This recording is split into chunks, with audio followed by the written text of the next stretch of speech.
Chit chat లో CM Chandrababu జమిలి ఎన్నికలపై కీలక వ్యాఖ్యలు చేశారు. జమిలి అమల్లోకి వచ్చినా ఎన్నికలు జరిగేది మాత్రం 2029లోనేనని సీఎం చంద్రబాబు అన్నారు. ఒకే దేశం ఒకే ఎన్నిక విధానానికి తమ మద్దతు ఉంటుందన్నారు. జమిలిపై అవగాహన లేని వైసీపీ ఏది పడితే అది మాట్లాడుతోందని ఆరోపించారు. ప్రజల్లో వైసీపీ నేతలు విశ్వసనీయతను కోల్పోయారని విమర్శించారు. వాళ్ల డ్రామాలు చూసి ప్రజలు నవ్వుకుంటున్నారని చంద్రబాబు అన్నారు. రాష్ట్రంలో సుస్థిర ప్రభుత్వం కొనసాగుతోందని చెప్పారు.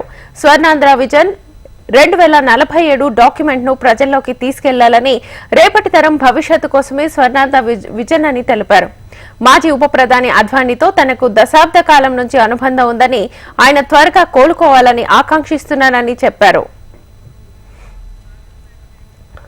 ఇదే అంశానికి సంబంధించి ఏపీ కోఆర్డినేటర్ రాజేష్ మరిన్ని వివరాలు అందిస్తారు. రాజేష్, శ్వేత, ఈరోజు తెలుగుదేశం పార్టీ జాతీయ కార్యాలయంలో ముఖ్యమంత్రి చంద్రబాబు నాయుడు మాట్లాడుతూ మీడియాతో కొద్దిసేపు పాటు రాష్ట్రంలో పరిస్థితులు, అదేవిధంగా దేశ రాజకీయాలపై మాట్లాడాడు. అయితే జమిలీ ఎన్నికలపై ప్రతిపక్షాలు చేస్తున్న విమర్శలు అయితే మాత్రం అది పచ్చి అబద్ధాలు. ప్రతిపక్షాలకు అసలు అవగాహన లోపంతో మాట్లాడుతున్నారు. వైసీపీ ప్రభుత్వం ఏది చెప్పినా కానీ ప్రజలకి నమ్మే పరిస్థితి లేదు. ప్రజలుగా దాన్ని స్వీకరించే పరిస్థితిలో కూడా లేరు. అయితే ఎన్నికల ముందు నుంచి కూడా ఇదే తందులు కొనసాగిస్తూనే ఉన్నారు. ఇప్పుడు కొత్త తరం మోసంకి వైసీపీ ముందుకు వస్తుంది. అయితే జమిలీ ఎన్నికలు త్వరలోనే వస్తున్నాయి.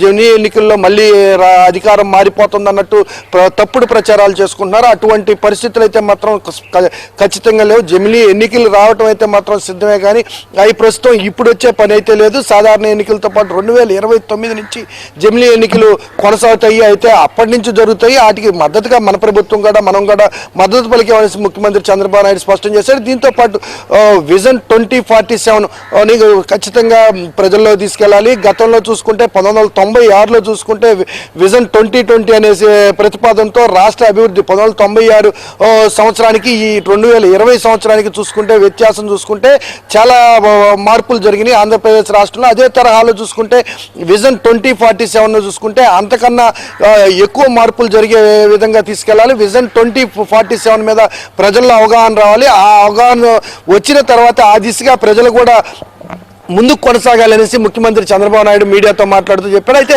రాష్ట్ర రాజకీయాల్లో చూసుకుంటే అనేక మార్పులు ఉన్న తరుణంలో ప్రతిపక్షం చూసుకుంటే జమిలీ ఎన్నికల పేరుతో ప్రజలను మభ్యపెట్టే పరిస్థితుంది. అటువంటి మార్పులు ఎన్నికలు అయితే మాత్రం ఖచ్చితంగా వచ్చే ప్రసక్తే లేదు. ఎన్ని అబద్ధ ప్రచారాలు, వైసీపీ చేసే ప్రతి మాట కూడా, చెప్పే ప్రతి పదం కూడా అబద్ధాలతో కూడిన అనేసి ప్రజలకు ఎప్పుడో తెలుసు. అందుకే వారికి 11 స్థానాలు మాత్రమే ఇచ్చారనేసి ముఖ్యమంత్రి చంద్రబాబు నాయుడు చెప్పాడు.